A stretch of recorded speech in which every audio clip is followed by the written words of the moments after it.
Hello and welcome to Twist List. Today we are looking at 10 bold battlefield deceptions that actually worked. We've previously discussed some of those tactics so crazy and unconventional that they had to work.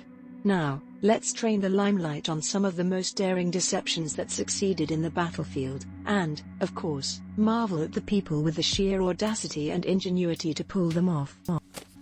At number 10 we have the fake letter that made an entire castle surrender.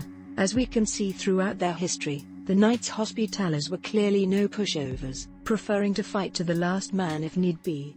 That scenario almost happened when the Mamelukes besieged the formidable Hospitaller Castle Crac des Chevaliers in March 1271. Led by Sultan Bibas, the Muslim forces slowly took the castle and gradually pushed the knights into the interior. By the end of the month, knowing full well that the cornered knights would fight to the bitter end, the Sultan cleverly forged a letter under the name of the Hospitaller Grand Master and had it sent to the knights. The letter contained instructions and permission for the defenders to surrender. The knights fell for the ruse and surrendered. Subsequently, the Sultan spared their lives and allowed them to travel to Tripoli safely under the condition that they didn't return. By April 1271, the Mamelukes had fully occupied the castle and converted it into their own garrison. The 9th spot on the list is occupied by a counterfeit cannon convinced the enemy to give up. Quaker guns are logs or other similar materials painted black and made to resemble real artillery pieces. Named after the Pacifist Society of Friends, or Quakers, these fake guns have been used in a variety of wars to frighten or fool the enemy. One rare instance of a Quaker gun actually effecting a surrender came during Colonel William Washington's campaign in South Carolina on December 4, 1780. The colonel, who also happened to be George Washington's second cousin, had found 115 loyalists holed up in a fortified barn. In a show of quick wit, Washington secretly had a pine log painted to look like a cannon and threatened to open fire if the defenders did not yield. His efforts paid off with the unconditional surrender of Colonel Roland Rougeley and all his men. To add insult to injury, the defeated men later discovered that the cannon was a fake. Number 8 on our list is Benedict Arnold's navy delayed a British invasion. Before Benedict Arnold became known as one of history's most notorious traitors, he was a resourceful and capable American general who proved more than a match for the well-armed British. His ingenuity especially manifested itself during the critical Battle of Valcour Island in October 1776. At Lake Champlain, Arnold's makeshift navy of 15 ships met a powerful British fleet composed of 25 ships. As one would expect, the British fleet tore through Arnold's ships with little effort and forced the latter to retreat. Although the British won an overwhelming tactical victory, it later proved to be Arnold's strategic victory. The mere presence of the American ships spurred the British to squander a considerable amount of time building their own fleet. By the time they had finished making the ships and winning the victory, winter had almost set in, forcing them to retreat back to Canada and reschedule their invasion of New York for the next year. That allowed the Americans ample time to prepare their defenses, ultimately culminating in the British defeat at Saratoga in 1777.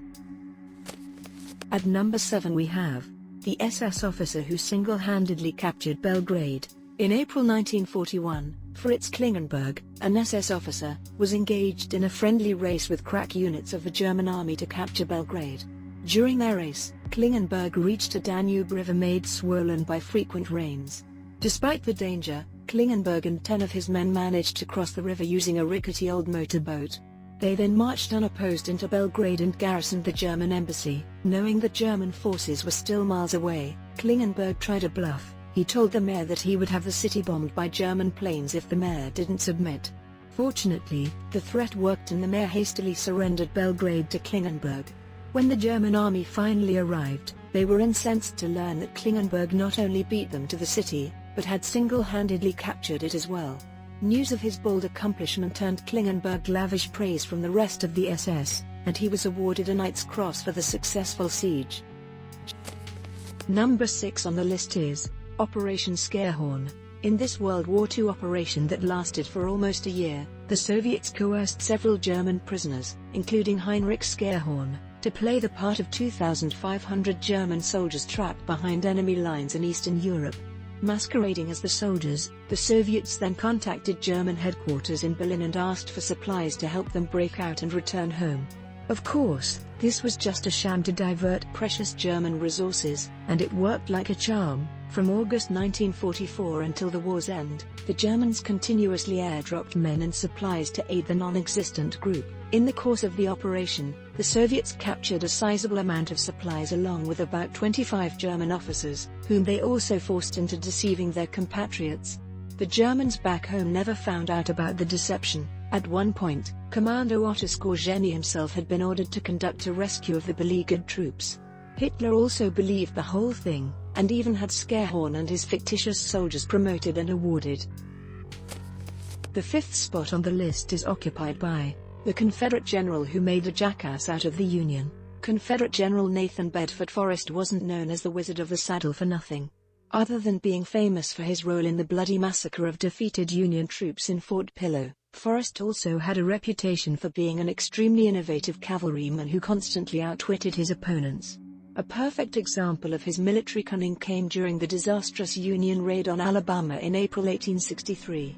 With a force of 1,700 men led by Union Colonel Abel Strait, the Jackass Cavalry, so named because the men rode on mules, hoped to destroy the local railways that had been supplying the Confederates in Tennessee. Forrest, with a force of only 500 men, tracked and harassed the Union raiders, who finally retreated to the small town of Cedar Bluff. Forrest met the cornered Strait and demanded his unconditional surrender. To convince the Union officer that he had a large force at the ready, Forrest had his men and artillery pieces march back and forth several times across a neighboring ridge. Seeing so many Confederates, the stubborn Strait finally relented and surrendered his forces. After realizing Forrest's trickery, Strait demanded that he and his men be released so they could have a proper fight, a demand which was ignored by the Confederate general. Number 4 on the list is Barden Powell's imaginary defenses fooled the Boers. Aside from his eccentric personality and his role in founding the Boy Scouts, Robert Barden Powell also earned fame for his successful defense of the South African city of Mafeking during the Second Boer War. With a force of just 1,500 men, Barden Powell realized that he needed to employ deception tactics against the 8,000-strong Boers to ward them off.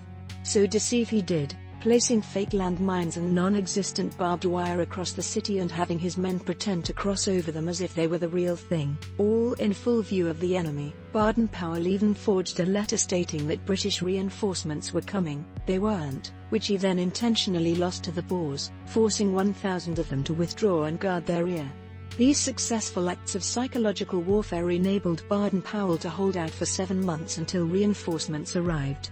Upon his return home, Barden Powell became a national hero and received a myriad of accolades and promotions. At the third place we have Haile Selassie wined and dined his rival into submission. Rastafari Makonnen, better known as Haile Selassie, proved that he had the shrewdness needed to survive the world of politics. Faced with a powerful rival in the person of Unit Balka Safo, Selassie employed a classic deception that would go down in history.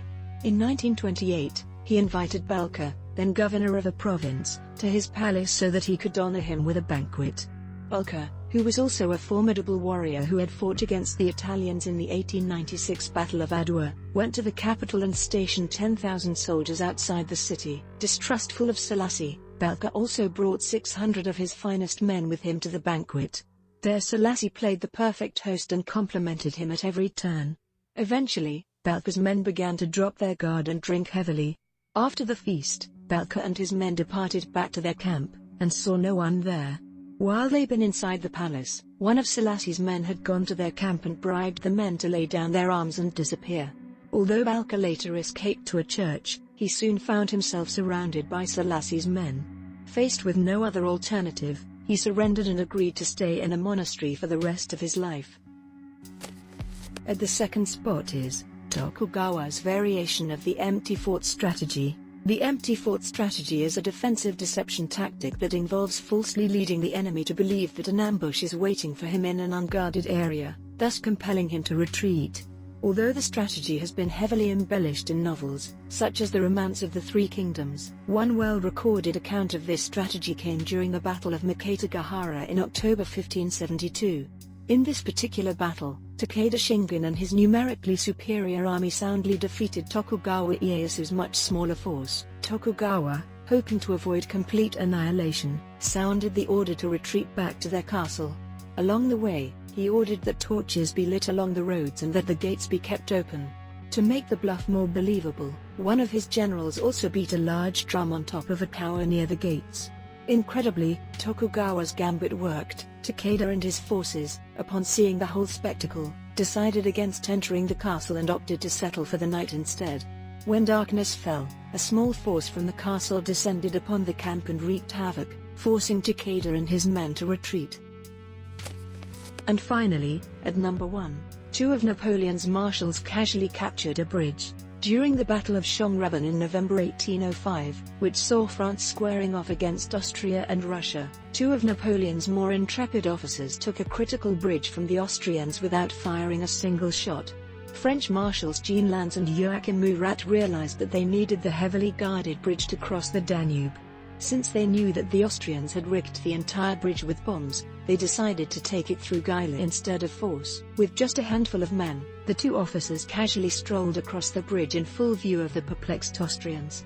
Unfazed by the occasional shots in their direction, the men boldly declared to their foes across the river that an armistice was now in effect and that the bridge would be transferred to the French. When one Austrian soldier tried to blow up the bridge, Lannes berated him and said that doing so would mean a serious criminal offense. At this point, the Austrian general who was tasked with defending the bridge showed himself to the marshals. Ignoring his subordinates' insistence that this was all a trick, the general ordered his men to withdraw from the bridge. Trickery had prevailed. Thanks for watching. If you enjoyed this video and would like to see more, then please hit the subscribe button.